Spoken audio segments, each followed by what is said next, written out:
il est des faits qui paraissent solubles en apparence, mais qui sont plus complexes en réalité. Depuis août 2024, un enfant attend de retrouver la chaleur maternelle après qu'il a été retrouvé dans une école à Djablé. Deux mères ayant accouché avec un jour de différence réclament sa maternité, et bien qu'un premier test ADN ait été effectué, une des deux familles a interjeté appel pour une contre-expertise. Une affaire rarissime, mais ô combien instructive. Les faits se sont produits à deux endroits différents avec à peine 24 heures d'intervalle. Le CHU Sylvanus Olympio et l'hôpital Sainte-Anne. Le 25 août 2024, Dame Lavani Frido a accouché d'un garçon au CHU Sylvanus Olympio. Elle était en réanimation et sa belle-mère veillait sur le bébé quand une femme voilée avait fait irruption dans la salle, faisant croire qu'elle rendait visite à quelqu'un. Mais entre-temps, la belle-mère s'était assoupie. Sauf qu'à l'arrivée du mari, ils réalisèrent que l'enfant avait disparu, volé. Une déclaration pour vol d'enfant fut faite à la brigade territoriale de Lomé et une publication,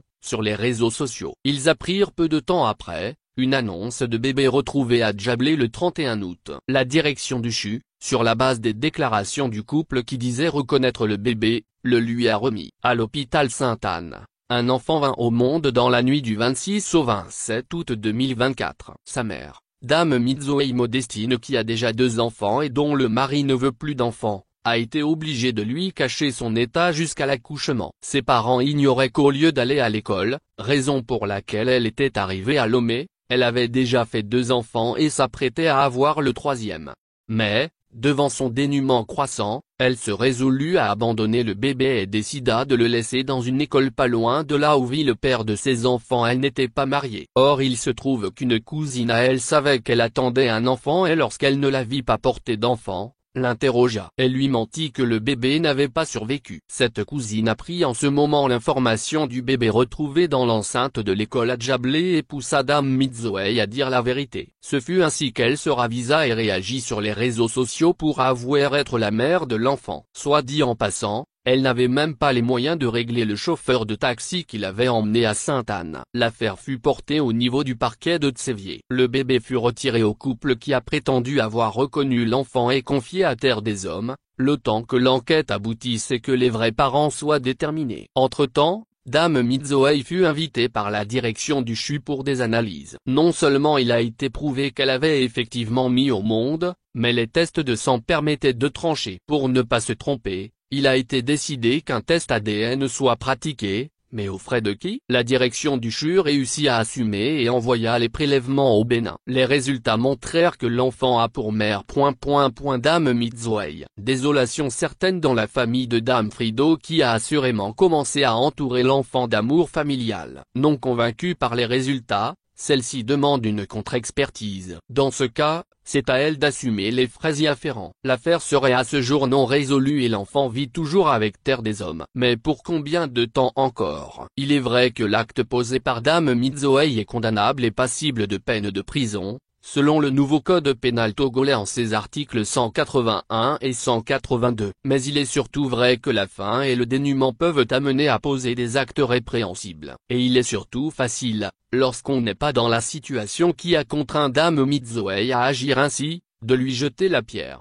Tout comme il est vrai que l'autre couple s'est fait voler son enfant et vit dans une douleur peu descriptible, ne sachant à ce jour ce qui lui est arrivé. Mais garder par devers soi l'enfant d'autrui selon les analyses, c'est douloureux en sachant que sa vraie mère est là. La sécurité dans les centres de soins, parlons-en. La direction du CHU pourra-t-elle toute seule assurer la sécurité de ce centre quand on sait les difficultés d'ordre financier qu'elle traverse? Lorsque les visites et les accompagnateurs ne sont pas régulés avec sévérité, même l'existence de caméras ne saura répondre à la question sécuritaire.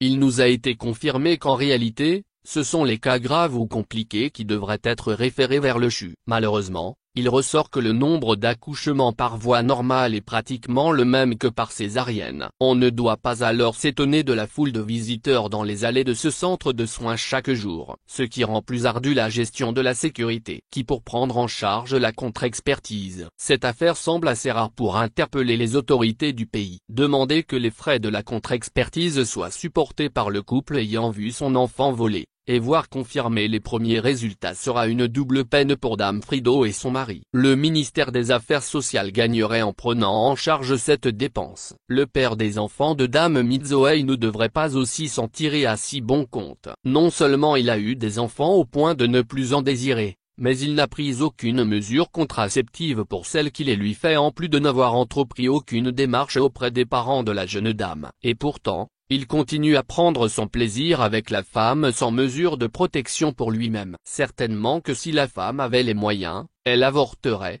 vu qu'elle tient à lui.